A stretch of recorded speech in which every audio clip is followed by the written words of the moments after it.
the auteur in film. Yet, if film truly is the super medium this line of argument suggests, should it not have come to outclass other art forms? Should the major works of modern art not be films? Film has not come to dominate the art world in this way. What then explains this gap between potential and actuality? Some of the explanation is socio-historical. Film may have the making of a super art, but it is also an outstanding form of entertainment. The result is that the money for movie making has come largely from the entertainment industry. Accordingly, most of the effort that has gone into film making has been devoted to this end and to its commercial success. It is as if the primary efforts of painters had been devoted to wallpaper design. The contingent associations that this fact has given rise to have further circumscribed film's actual use as an artistic medium. Hollywood does not have the same cultural resonance as Bayreuth, the Tate, or even Broadway. The result is that among the countless films that have been made, relatively little of lasting artistic significance has emerged.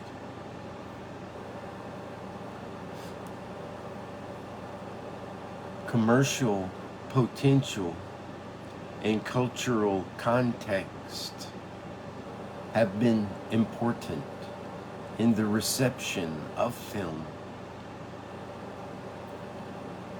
But there's something in the nature of film itself which helps to explain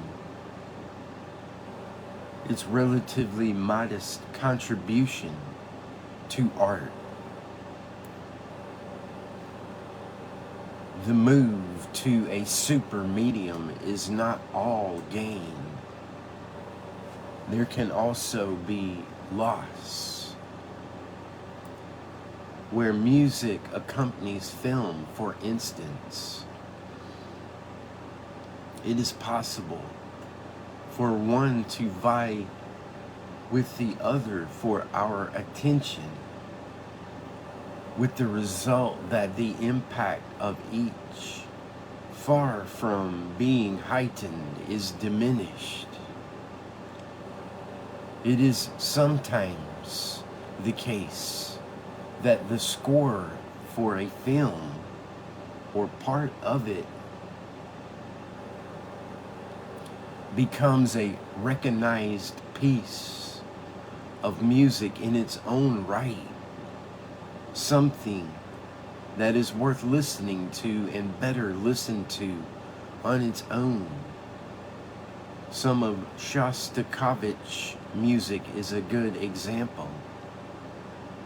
Given modern conditions for the commissioning of music, this may be an important way in which new compositions emerge, but taken by itself, it is a mark of failure.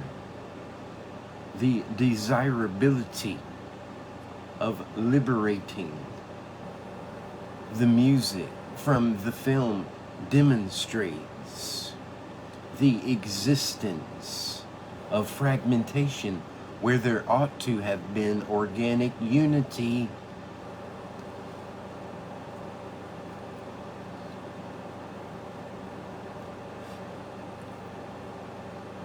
The potential scope for such fragmentation in filmmaking is immense.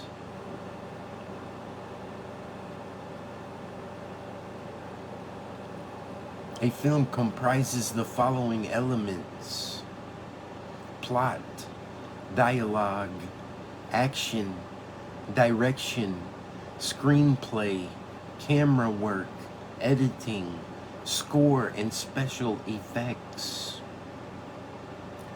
When Academy Awards are made, frequently a film scores highly in only a few, sometimes only one of these respects. Superb camera work can record a poor plot. Brilliant special effects may follow ham acting. Memorable music may accompany a trivial story, and so on. Of course, paintings, novels, and musical composition can also be analyzed by distinct elements which may differ in quality or even conflict with one another. Color versus subject, characters versus dialogue, harmony versus melody, for example. But there is still an important difference. In all these cases, it is just such tensions that ought to be resolved by the creative imagination of a single mind.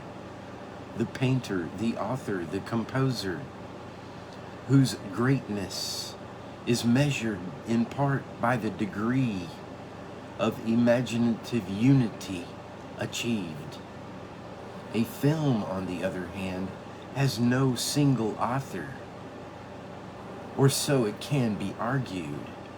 Another important point of discussion in the philosophy of film has been auteur theory. For some theorists, the concept of auteur in film is applicable only to a body of cinematographic work. A director becomes an author not by making a single film, but by developing an identifiable style exhibited through a body of film work.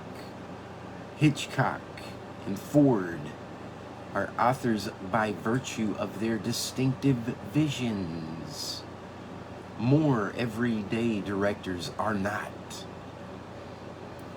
In a similar spirit, it might be claimed that the writer of a single book, even if it is very well regarded, Harper Lee and To Kill a Mockingbird would be a good example, can hardly be described as an author in a broader sense when compared to a writer like, say, Joseph Conrad, whose style is extended over many works.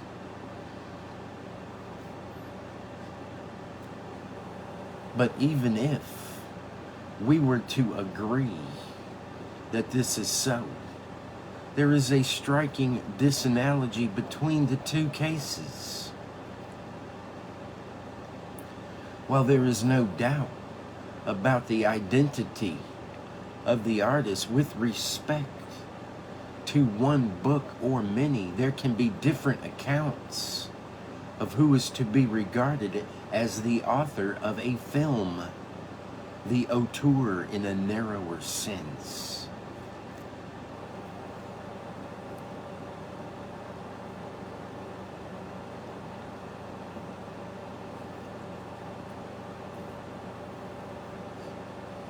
The fact that this is a matter of dispute is a point of difference, not just between movies and books,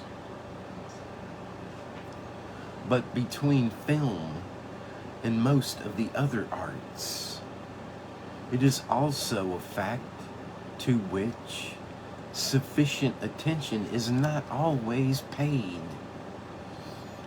The existence of any artwork requires more than one party.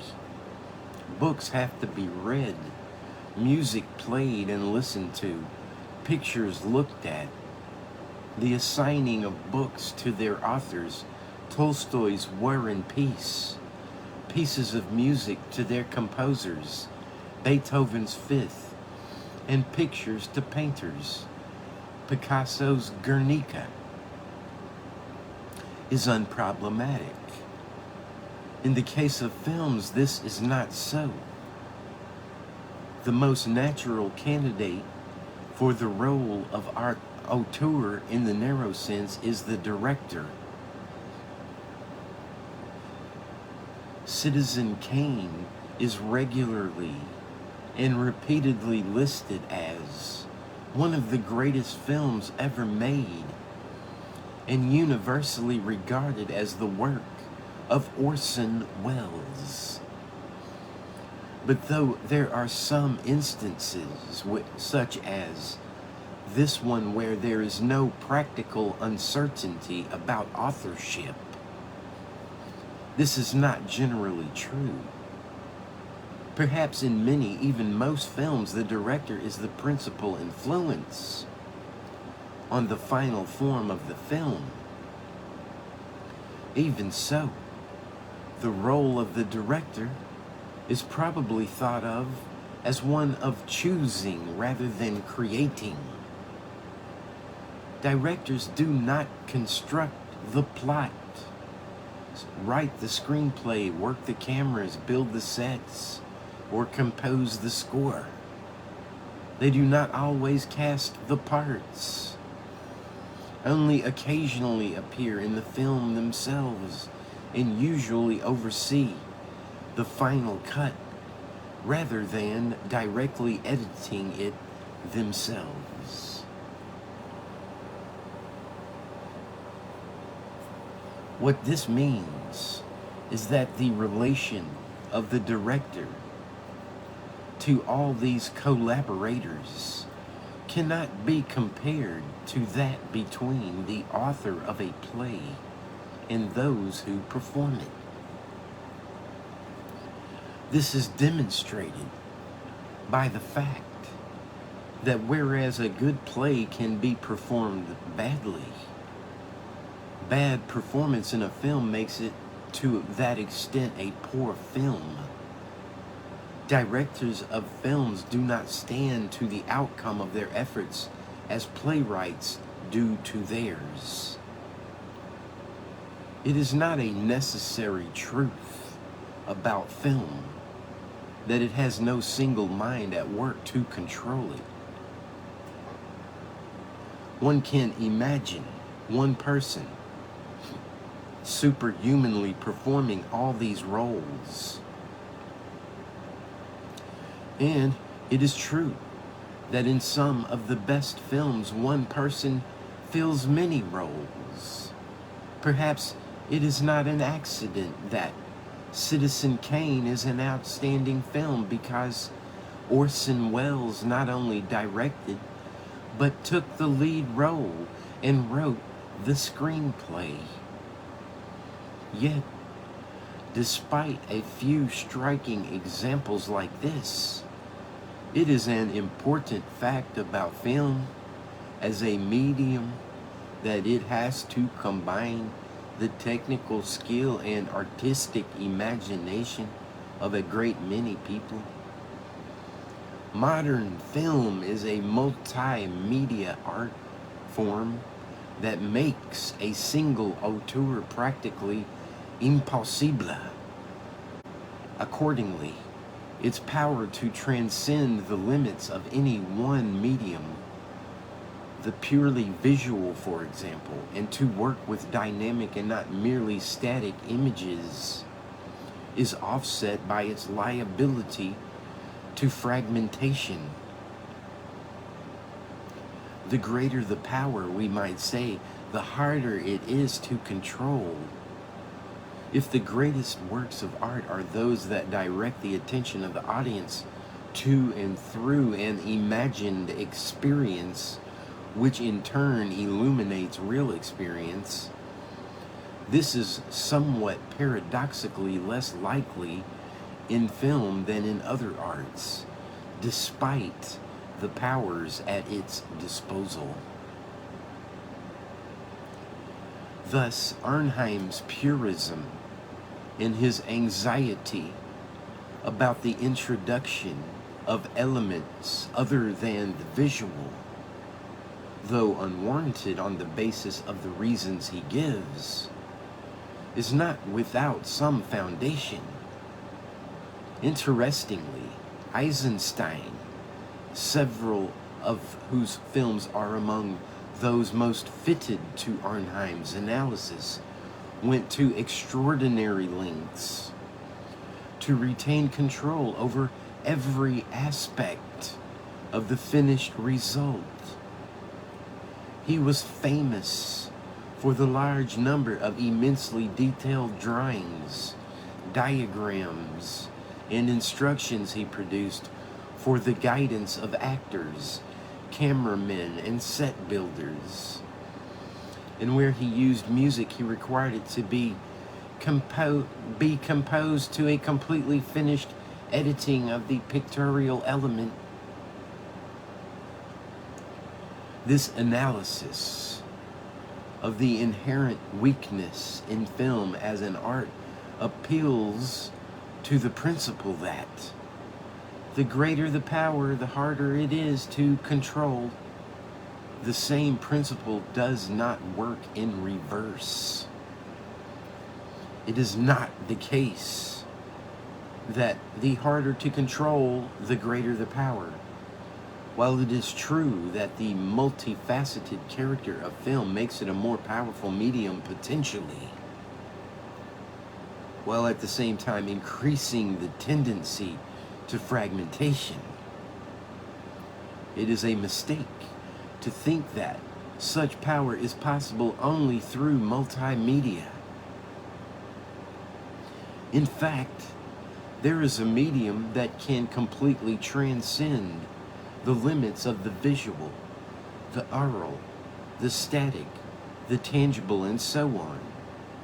This is the medium of language. Language allows us to create imaginative images of the visual, the aural, the narrative, the emotional, etc. These images are apprehended intellectually rather than sensually. Language has the power of film, we might say, without the disadvantages. Both the powers and the problems of the literary arts are the topic of the next chapter. But so far as the visual arts are concerned, the arguments of this chapter give us good reason to conclude that the ability of film to transcend the limitations of static visual images brings a further different limitation in its wake. Summary: the word art is often used to refer exclusively to visual art, and painting in particular. This tends to give prominence to the idea that representation is especially important in art. While it is true that much visual art is representational. Representationalism, or the belief that representational accuracy is of greater importance or value, is mistaken, even in painting. Representation is a means and not an end in art. The end it serves may be served in other ways, and can in fact be satisfied by wholly abstract painting. What matters is the value or importance of these ends. One of these is simply that of bringing visual experience itself to prominence. However, the visual arts can pass beyond the purely visual. Somewhat surprisingly, perhaps, they can supply us with images which capture and illuminate the non-visual. States of emotion and character, for instance. What painting cannot do is depict the dynamic of a narrative or developing sequence. It is in this respect that film, while also a visual art, succeeds where painting fails. Film has the resources to construct and display dynamic visual images, and may thus transcend the limitations of the static visual image. Its own weakness arises from the fact that it is a multimedia art, and this means that it is almost impossible for a film to be the result of a single directing mind. Films thus tend towards fragmentation, the sort of transcendence that film makes possible, but which remains in the control of a single author, seems to be available in literature. This is the next art form to consider in our discussion.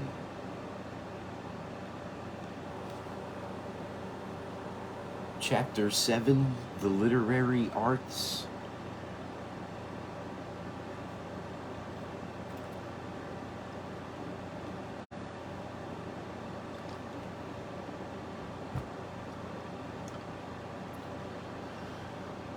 We have seen reason to think that art at its best significantly enriches human understanding. This is why, despite all the evident differences amongst human achievements, it is to be ranked alongside science and philosophy rather than sport and entertainment. In the preceding 2 chapters, we have been exploring the problems that arise for this understanding of art when we try to apply it to music and to the visual arts. The exploration showed that both are importantly limited from this point of view. Music is confined to enriching our understanding of the world of aural experience. And while the visual arts can reach beyond the merely visual, they can reach beyond the static only at the risk of fragmentation. Once we turn to the literary arts, however, all limitations appear to vanish, since language is the medium par excellence for inquiring, learning, and understanding. It would seem to follow that the literary arts are ideally suited to the task of contributing to human understanding. Yet this very fact raises a doubt. If language is a medium common both to the literary arts and to other forms of human understanding, such as history, philosophy, and the sciences, as well as practical everyday understanding, why should we need or value literary artistry? To put the matter simply, though a little misleadingly, why do we need poetry as well as prose? The 18th poetry and prose. The 18th century English poet Alexander Pope was author of a couplet which has subsequently become very familiar as a description of literary or poetic style. True wit in nature to advantage dressed, what oft was thought but ne'er so well expressed. What this couplet identifies as the poetic is not what the words say, but how they say it. This implies that the thought in a poem is independent of the words expressing it, and so may be identified independently of the way the poet or writer has expressed it. If so, then what the poem has to say can be said in other ways, and we can then ask where the value or advantage of saying it in a poetic way lies. What is said is worth saying, let us agree. But why say it in the form of poetry? Pope's view of poetry was common in the 18th century. The great literary critic and conversationalist Dr. Samuel Johnson, for instance, believed that the purpose of poetry was to delight and instruct. The instruction lay in the content, the delight in the form.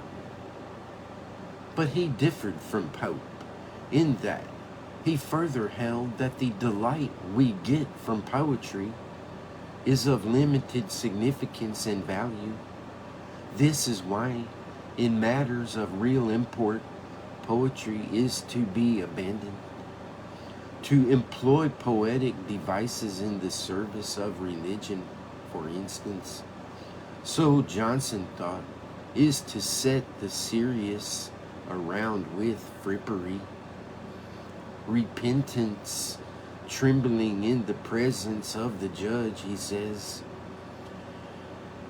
is not at leisure for cadence and epithets. Poetry loses its luster and its power because it is applied to the decoration of something more excellent than itself. All that pious verse can do is to help the memory and delight the ear, and for these purposes it may be very useful, but it supplies nothing to the mind. These remarks are directly concerned with religious verse, but the same view can be extended to any serious poetry. That poetry itself, in Johnson's useful phrase, supplies nothing to the mind. This does not necessarily mean that poetry is in every sense redundant. Johnson offers two explanations of its value: memorability and musicality. And we could add some more: beauty, comic value, or originality perhaps. But any such explanation of the value of poetry, because it employs a distinction between the form and the content of a poem, cannot say that poetry as poetry enhances the understanding. Anything that a poem has to say, its content, can as satisfactorily, if not as strikingly or as memorably, be said in a prose paraphrase. If this is true, however, from the point of view of any increase in understanding we might hope to gain, the existence of a paraphrase renders the poetry itself superfluous, essentially a matter of decoration. This has the unhappy implication that the art form, which would appear to transcend the limitations of music, painting, and film, cannot after all be accorded the kind of power and importance aesthetic cognitivism attributes to the greatest artworks. Pope's own poetry provides many examples that precisely seem to illustrate the point here. Here is one. A little learning is a dangerous thing. Drink deep, or taste not the Pierian spring. Their shallow draughts intoxicate the brain, and drinking largely sobers us again. The first of these lines is so convenient a summary of one fact about human experience that it has taken on the status of a proverb. Probably most people nowadays think it is an authorless proverb. In fact, it provides a striking and memorable way of saying something people often have reason to say. But it is a simple matter to say the same thing in other words. People who know only a little about a subject are often strongly inclined to believe themselves to be expert. Pope's comparison between learning and drinking in the last two lines is or was novel. But once more, the thought behind it is easily expressed without the poetry. The more we know about a subject, the more sober a view we are likely to take of it. As far as the content of these lines goes, then paraphrase will do just as well. The value of the poetic version has to lie somewhere elsewhere.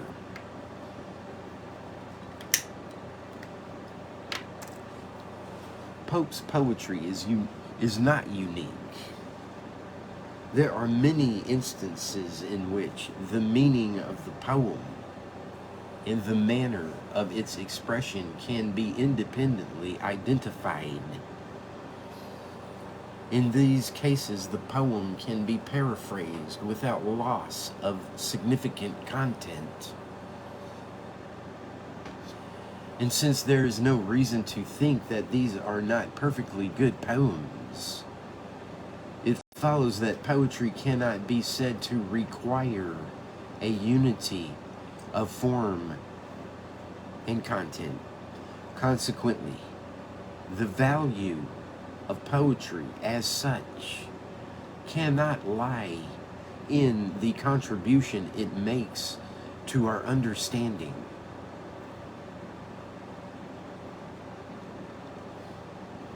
This is not because poetry cannot have meaning or a message, but because so long as the meaning can be conveyed independently in a paraphrase, the message is not shown or revealed by the poetry. It is merely asserted in a poetic manner of expression. Poetic form in itself, then, as Johnson claims, supplies nothing to the mind.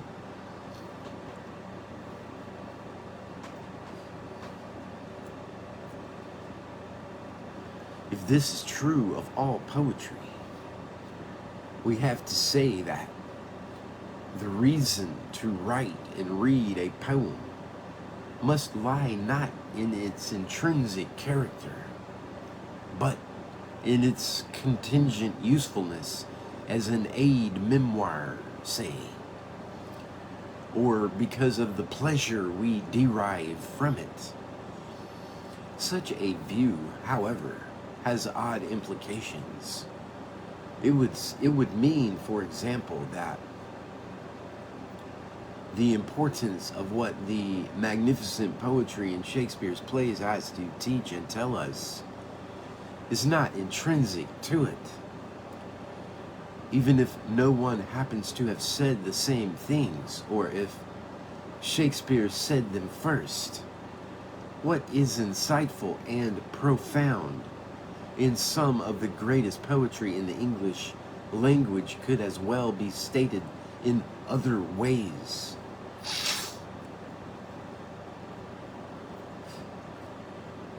But in this case, the language of the plays only provides us with a source of entertainment and a storehouse of memorable lines, expressing the sort of thoughts and sentiments people commonly have. Now, there is no doubt that poetry can be a pleasure to read and listen to, and that poetic devices can be employed and exploited for the purposes of delight and amusement. But the clearest examples of this, the poems of Lewis Carroll, 1832 through 98, in Alice in Wonderland, or nonsense verses by Edward Lear, 1812 to 88, for instance, are clearly examples of poetry that neither is nor is meant to be serious. Lear's poem, The Owl and the Pussycat, for instance, does not aim to say anything. The owl and the pussycat put to sea in a beautiful pea-green boat. They took some honey and plenty of money wrapped up in a 5-pound note. Indeed, at the extreme, such poems do not even mean anything. Take the first verse of Lewis Carroll's Jabberwocky. "'Twas brillig, and the slithy toves did gyre and gimble in the wabe. All mimsy were the borogroves, and the mome raths outgrabe." Both poems are fun to read and to listen to, and they show that both Lear and Carroll had genuine poetic gifts. But they are clearly to be distinguished from serious poetry. The metaphysical poetry of Donne and Herbert, for example, is the work of gifted writers and delights the ear. However, it also aims to be, and is generally regarded as being, concerned to capture and illuminate some aspect of human experience, to give us insight as well as pleasure. What then is the crucial difference between the two types of poetry?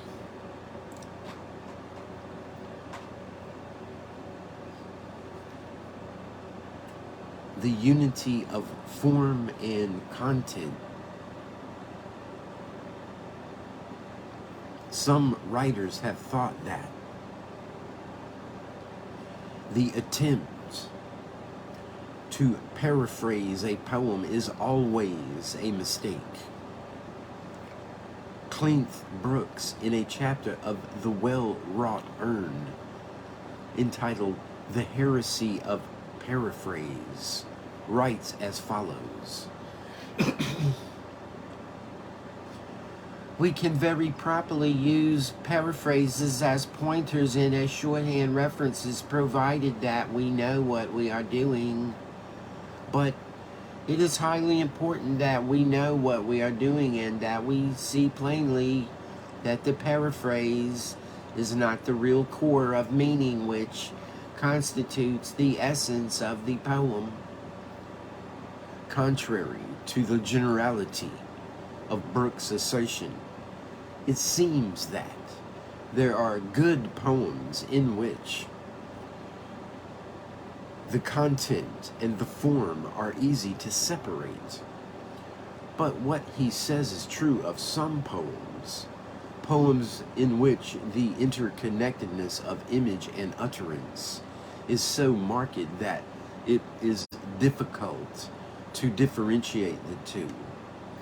A verse in which the poet John Donne, 1572 to 1631, offers us a summation of Christian doctrine, begins like this: "We hold that paradise and Calvary, Christ's cross and Adam's tree stood in one place." The verse comes in the middle of an extended geographical metaphor, and it is difficult to see how Donne's conception of the theological relation between pre-fallen man and the crucifixion could be otherwise expressed.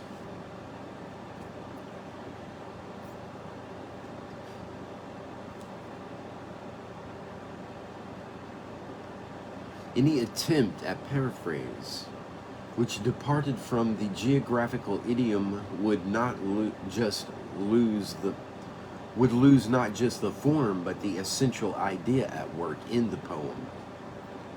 The thought and the manner of expression are in this way inseparable. Nor is this close association between thought and image a peculiarity of the metaphysical poets, or even of poetry with metaphysical or theological aspirations. In Portrait of a Lady, T.S. Eliot has this compelling description: "We have been, let us say, to hear the latest Pole transmit the preludes through his hair and fingertips." The phrase "transmit the preludes through his hair and fingertips" captures not only a certain style of piano playing, but also an attitude to musicianship of that kind, and a further view of that attitude. This complexity can be pointed out, but it would be impossible to say that the same thing to the same effect in a paraphrase. This is because the lines do not merely record a scene or an episode. They get us to apprehend or imagine it in a certain way. It may be wrong to say that the same idea cannot be conveyed in any other way. A picture might do it, for instance, but it is clear that the extended elaboration and explanation characteristic of paraphrase would destroy the very thing that makes the poetic expression arresting, namely, the inner complexity of the lines. There are indefinitely many other examples we could cite, but even these two are sufficient to show that in some poetry, for practical purposes, content and expression are inseparable, and paraphrase in the ordinary sense impossible.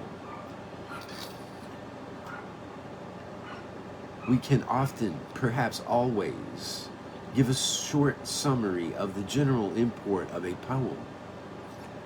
But where content and expression are intimately connected, as they are in these examples from Donne and Eliot, a prose paraphrase, even if it is useful for other purposes, will always bring with it significant loss of meaning.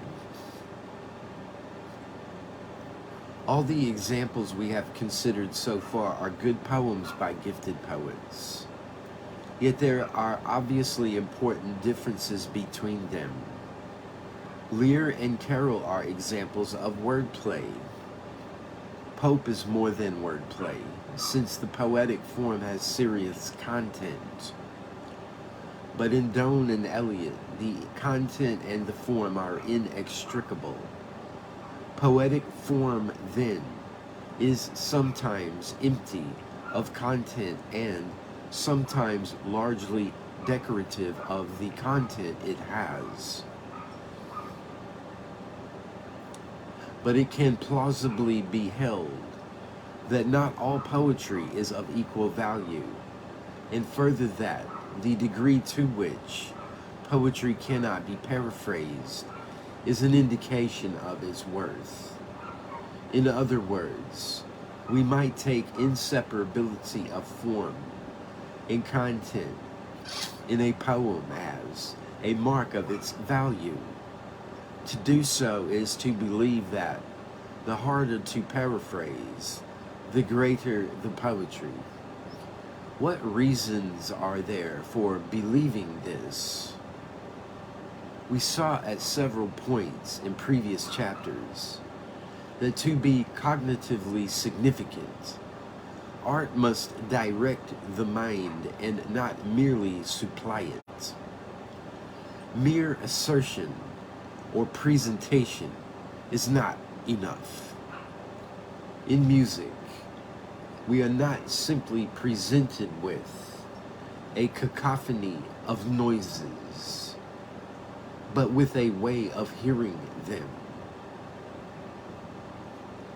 In painting, the painter uses color, perspective, and similar devices to get us to see things in certain ways. The account of Pope's famous couplet conceives of poetry as a form of presentation. By contrast, in poems where form and content are inseparable, the apprehension of the content is only possible through the poetic devices embedded in the form. This is why it makes sense to say that the harder to paraphrase, the greater the poem, but only insofar as it really is true that mental direction is sometimes accomplished by the devices of poetry itself. Rhythm, rhyme, alliteration, assonance, and such. And above all, imagery. If this can be shown, then we will have demonstrated that poetic form can be essential to what a poem says, and not merely an agreeable or delightful wrapping. Figures of speech, showing that the devices of poetry can contribute directly to our understanding, encounters an important obstacle. There is a long-standing belief among philosophers, not only that poetic devices are merely ornamental, but that their use actually diminishes the prospect of arriving at a proper understanding of reality. One of the best known and most uncompromising expressions of this view is to be found in the work of the 17th century English philosopher John Locke, 1632 to 1704. Locke's Essay Concerning Human Understanding, 1690, was a highly influential work in the history of philosophy. And in it, he says this: in discourses where we seek rather pleasure than information and improvement, such ornaments as metaphors, similes, and the like can scarce pass for faults. But yet, if we would speak of things as they are, we must allow that all the art of rhetoric, besides order and clearness, all the artificial and figurative application of words eloquence hath invented, are for nothing else but to insinuate wrong ideas, move the passions, and thereby mislead the judgment, and so indeed are perfect cheats. And therefore, however laudable or allowable oratory may render them in harangues and popular addresses, they are certainly, in all discourses that pretend to inform or instruct, wholly to be avoided. What lies at the back of Locke's view as expounded in this passage is the idea that language can be plain and fact-stating, or it can be embroidered and embellished. Embroidery and embellishment is what oratory and poetry go in for. But if we are to grasp clearly and plainly truths about the world and human experience, then we should relinquish them. Figures of speech can scarce pass for faults in flowery and poetical language, but in the pursuit of human understanding, they can cloud and distort things. Accordingly, the devices of poetry, however much pleasure they give rise to and whatever other values they serve, must be abandoned if what we are concerned with is increasing our understanding.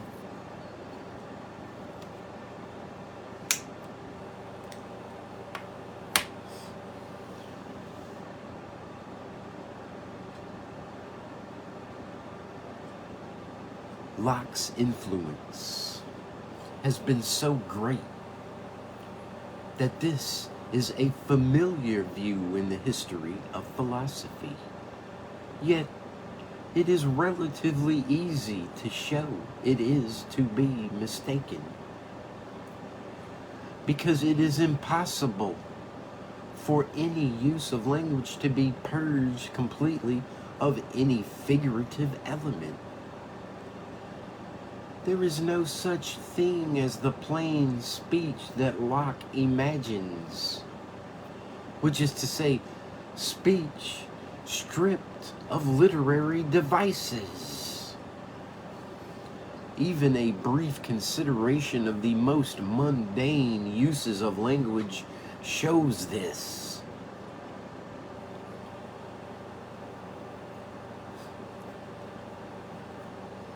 Simple attempts to understand and explain are replete with metaphor, simile, analogy, synecdoche, and so on. Take the common expression, "I see what you mean," "I follow your argument," or "I get your point." These are all metaphors. I do not really see meanings or follow arguments. It does not take much imagination to spot metaphors in prosaic reports of simple episodes and instructions about everyday matters. I caught the bus. She spun me quite a story. Let wine breathe before you pour it, etc. If we were to try to expunge such expressions from factual conversation, what could we put in their place? And without a replacement, we should not have unembroidered speech, but silence.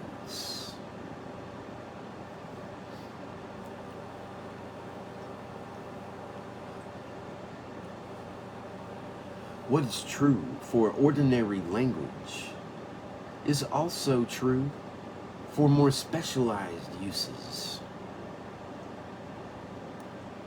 It is just as impossible to engage in science, history, sociology, or philosophies without figures of speech. We say that electricity flows in a current. Magnetic forces arrange themselves in fields. Electoral campaigns are fought. And that social pressures mount. Even Locke, contrary to the philosophical thesis he is defending, employs metaphor in expounding it when he describes the literary devices as perfect cheats.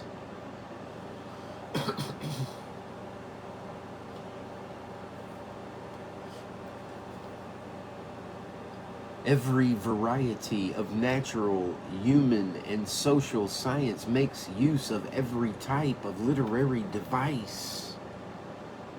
And the purpose is to describe and explain objective reality. The question whether poetic utterance, meaning the use of metaphor, simile, and so on, can direct the mind, has to be answered in the affirmative. The important question is not whether it does this, which it obviously does, but to what end it may be done and what counts as doing it well. There is no one answer to the first of these questions. Figures of speech are common to many different uses of language, as well as having an important role in scientific and historical investigation. They are to be found in advertising, speech making, and religious practice, as well as the literary arts. It follows from this that while figurative language is an important feature of poetry and works of literature, this cannot be their distinguishing feature. We will not have understood the nature and value of imaginative literature until we have isolated the special use to which poets and novelists put such devices in literature.